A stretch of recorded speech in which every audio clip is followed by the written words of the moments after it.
እኔ ፕሮፌሰር ነኝ፣ እኔ ሀብታም ነኝ፣ እኔ ባለስልጣን አትበል። ሰው ነህ፣ ሟች ነህ፣ ምንም ነህ።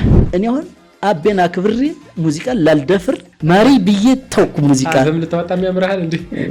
ችግር በዚህኛው የሳንቲሙ ገጽ ከሆነ ስትገለብጠው እድል ነው የሚሆነው። ነዳጅ እንደዚህ አይነት ሀቦክ ሲያመጣ ብቻ እንዳሮጌ መኪና ነበረች እና ወጥ ጭና የምትመጣ ማለት ነው። እዛ እኛ ግቢ ተሰልፈን ማለት ነው ኤፍቢው እየጠበቅን መኪናዋ ወጡን ደፍታው።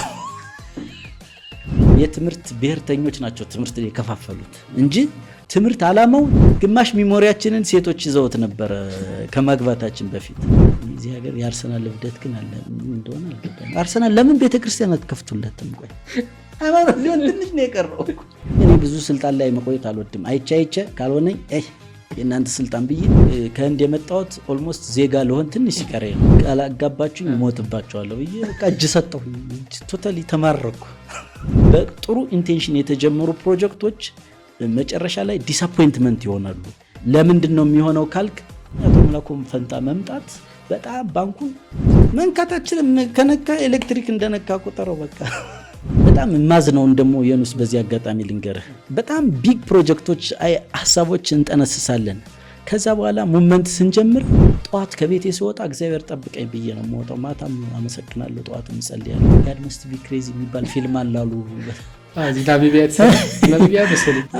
ፊልሙ ስለ ፊልሙ ሲያወሩ በቃ ቴክኖሎጂ ምናምን ኮካኮላ ጠጥተው የማያውቁ ህዝቦች ሲጠጡ እንደዚህ አይነት ስቶሪ።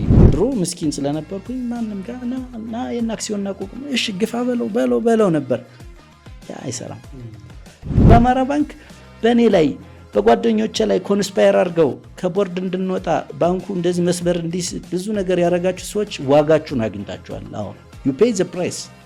መላኩ ቅዱስ ገብርኤል አይለመንም። የሚያሳስበኝ ጦርነቱ ምናምን ሳይሆን የኛ እንደ ህዝብ እንደ ማህበረሰብ የስነ ምግባር ውድቀታችን በጣም አሳስባል። ግን የባንኮች ቁጥር ባነሰ ቁጥር ባንኮች በተጠቃሚው ላይ የመተበት አቅማቸው ከፍ ይላል። ሀሳብ ዲስኩር ነው፣ ቅዠት ነው፣ እብዶች ናችሁ ምናምን የምትሉ ሰዎች ስነ ስርዓት አድርጉ። በዚህ አጋጣሚ ማሳሰቢያ ለሁሉም ኢትዮጵያውያን እና ወደፊት ስራ ለምትፈልጉም ሰዎች ኢቭን ስራ ላይ ላላችሁ ሰዎች